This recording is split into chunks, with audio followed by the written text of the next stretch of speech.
Okay, let's see how to install DMD environment, DLang environment on Ubuntu Linux. You can open the Ubuntu store and you can search for DMD. And you'll get both DMD and LDC compiler.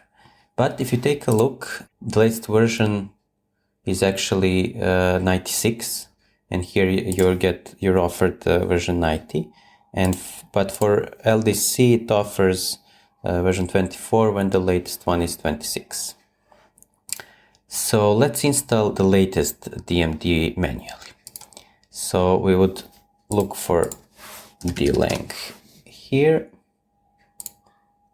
go to its website, we would download deb file,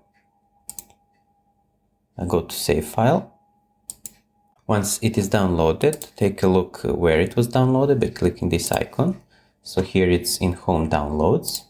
Then go and open terminal, go to that downloads folder, make sure the file is there, and then type the following command to install it. apt --fix broken in order to make sure the tool also installs the dependencies. Then install and the --dash and the name of the file. And of course you have to do sudo and type in your password. And it now says all the packages it will install. So just press enter. And that should be it. So in order to check if it is properly installed, run dmd ---- version. And here we have the latest version. Okay, you can turn off the terminal. We can go back to the shop and we can install LDC from the shop. It won't be the latest version, but close enough. And once that is done, we can install Visual Studio Code. And once that is done, we can try starting it.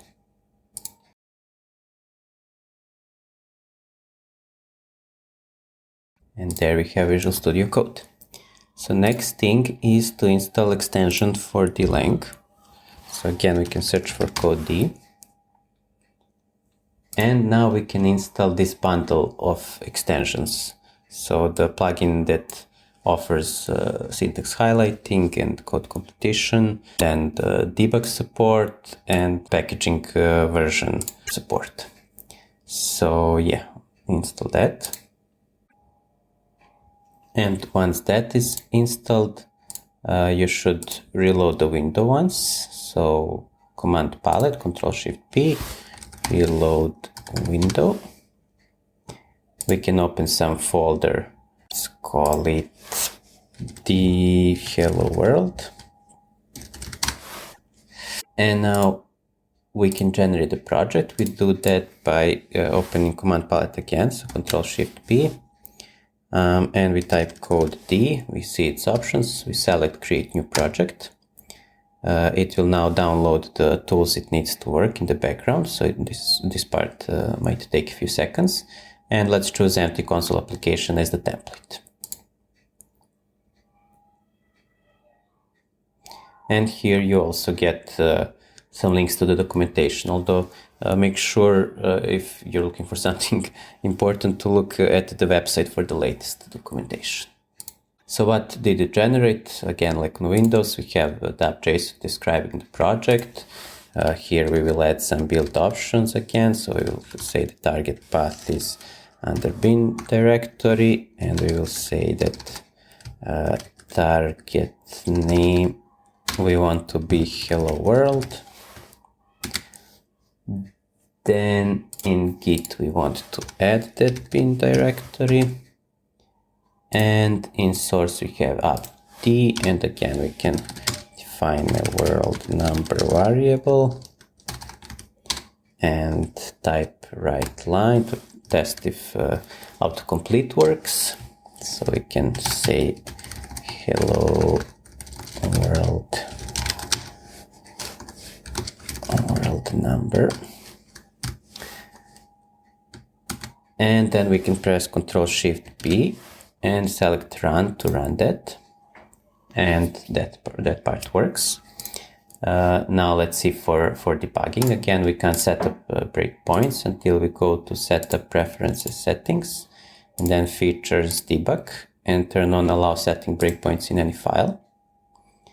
So now that is done, we can set a breakpoint. Now we need to define our own tasks and launchers. So Ctrl+Shift+B, select select the cog icon next to the build option. That will generate the task JSON in our project. We can delete the generated now. Again, it says it uses a dub build using DMDS compiler for 64-bit architecture, and it will make a debug build. And let's call this again dub DMD build. And here are the parameters. Let's also create that version with LDC. So we'll call that LDC, and description will be correct. So once that is done, Ctrl+Shift+B displays our task, so we're good there.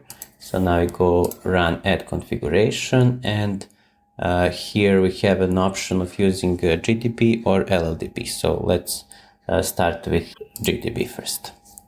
So here our executable will be hello world, and that should actually be it. Let's see if on Linux it works if we put code D here. Again, no. Okay, save that.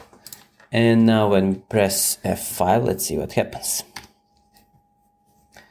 And it works, and we have a breakpoint stopping here. The world number variable is showing up. We can also expect it here.